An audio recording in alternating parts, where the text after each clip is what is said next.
We are not Klingon. Nor are we Borg drones. We do not have to blindly follow orders. Logic is the beginning of wisdom, not the end. During the months leading up to Star Trek Discovery, there were rumors that the series would feature the stories of two crews, lighting the minds of Trekkies ablaze with visions of stories told from multiple, interweaving perspectives. Now, that storytelling structure didn't quite materialize in Discovery. But what we got in the 9th episode of Star Trek Lower Deck's 2nd season delivered such a storytelling structure. This time featuring the perspectives of 3 starships, the USS Cerritos, of course, the Klingon bird of prey Cheta, and the Vulcan cruiser Cheval. On the Cerritos, our lovable lower deckers are spending time with a bridge buddy during a 12-hour warp.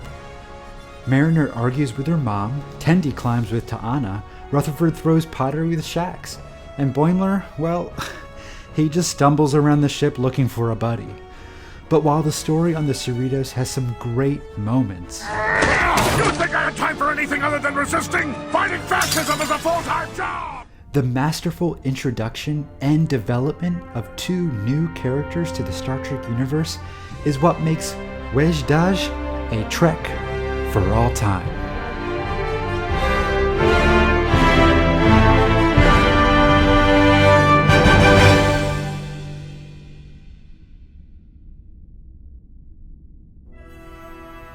In the classic Star Trek episode Mirror Mirror, Kirk and Mirror Spock have an exchange at the close of the episode, which essentially boils down to this: the efforts of one person can lead to great positive change. You must return to your universe. I must have my captain back. I shall operate the transporter. You have 2 minutes and 10 seconds. How long before the Hulkan prediction of galactic revolt is realized? Approximately 240 years. The inevitable outcome? The Empire shall be overthrown, of course. You have 1 minute and 23 seconds. If change is inevitable, predictable, beneficial, doesn't logic demand that you be a part of it? One man cannot summon the future. But one man can change the present. Be the captain of this enterprise, Mr. Spock. Kirk's sentiment is the simple, animating idea of Wej-Daj, that one person, even a lower decker, can greatly impact not only shipboard functions, but galactic events. So let's start with the Klingon bird of prey lower decker, Ma'ach. Like Boimler, he seeks promotion. And like Boimler, and Worf in many ways, he has internalized the strict honor code which Klingons adhere to. I mean, at least shallowly. But, as long-term viewers know, much of Klingon leadership is kind of corrupt, and more interested in personal power than personal honor. But not Ma'ach. After spending some time with Captain Dorg, he realizes the path of dishonor Dorg has taken the crew down. Are we commandeering their ship? Ha Even cowards and fools have their uses. Pakleds have an insatiable hunger for power. I can use that. With the weapons and information I've armed them with, they've thrown the entire quadrant into discord. Klingons do not allow someone else to fight our battles. Cry havoc and let slip the dogs of war! Let the Pakleds take the final shot. They're about to start a war. This feels wrong. There is no honor in letting others fight our battles. Other Klingons have tried to sabotage peace before. They failed. I will not. Yes, the destruction of 2 enemy ships will bring me much glory. These are not our enemies. Does the High Council know of your actions? Target the Federation ship. Belay that order. What? This is not our fight. This lunacy must end. Finish them. No!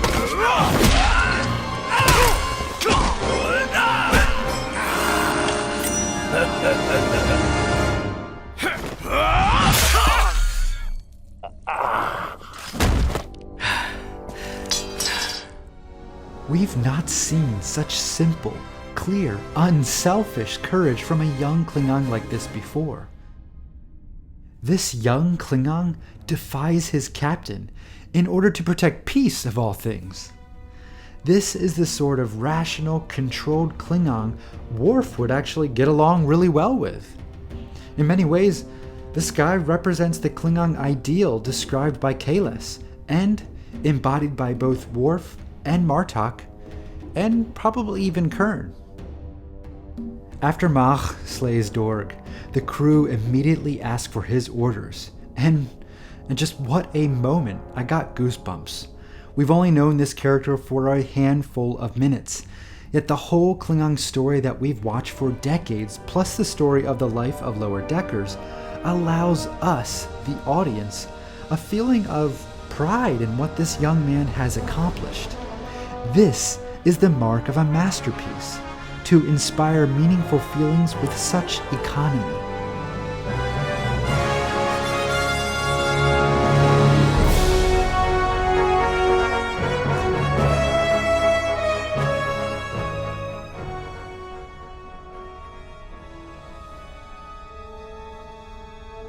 And a similar economy of character and story drives the development of the Vulcan story on the Cheval, featuring the lower decker T'Lyn.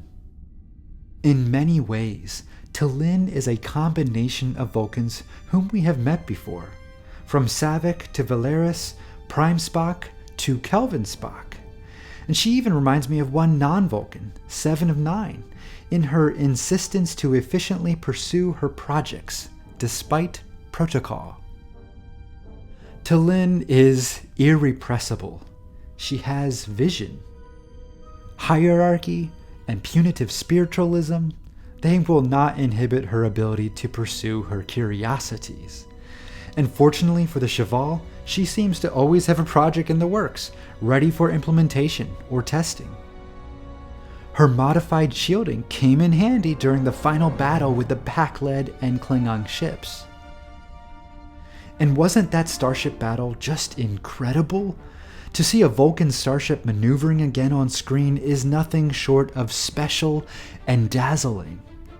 One of Enterprise's greatest additions to Star Trek is their development of the Vulcans and their starships. In many ways, Wej picks up the Vulcan storyline from Enterprise and pushes it forward just a bit.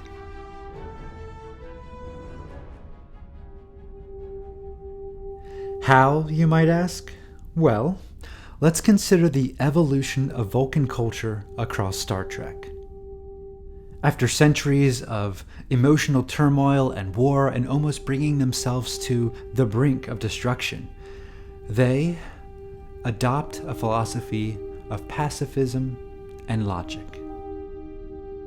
Hundreds of years later, they encounter a wildly emotional humanity who are recovering from their own destructive period, World War III in 2063. They then become entangled in Earth's affairs for decades, and through this time they fear what humanity can become because humanity reminds Vulcans of themselves before they committed themselves to a version of Surak's philosophy.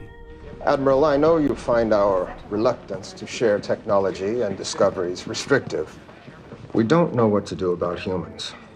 Of all the species we've made contact with, yours is the only one we can't define. You have the arrogance of Andorians, the stubborn pride of Tellarites. One moment you're as driven by your emotions as Klingons, and the next you confound us by suddenly embracing logic. I'm sure those qualities are found in every species. Not in such confusing abundance. Are Vulcans afraid of humans? Why? Because there is one species you remind us of. Vulcans. However, that philosophy, handed down from copies of Surak's original writings, eventually became corrupted, leading to a tyrannical high command which subscribed to deceit and violence to achieve their aims. Now, with the Kir'Shara recovered by Archer, Vulcan society reaffirms its commitment to an unvarnished philosophy built on the cornerstone of logic and pacifism. But through Spock's struggle to bridge his Vulcan and human backgrounds, he discovers that logic alone is not a conduit to wisdom, but just its beginning. Logic is the beginning of wisdom, Valeris, not the end. And here is where T'Lyn enters into Vulcan's progression. We do not have to blindly follow orders. Logic is the beginning of wisdom, not the end. In the years since TNG, some of Vulcan's population must have begun sharing Spock's realization about the limitations of a purely logical way of life. This then suggests how Spock's unification efforts on Romulus leads to the true unification of the Romulan and Vulcan people. The Vulcans have had to grow to a point in which logic could embrace and value emotion and intuition, so that they could embrace their Romulan cousins. And this brings us to Navarre in Star Trek Discovery. Now, that is all speculation, but to me, there's a certain logic to it revealed by T'Lyn, her behavior, and her dialogue. Live long and prosper, sir. And this is another reason why this episode is a masterpiece. It so clearly draws upon and develops the world of Star Trek in subtle yet profound ways.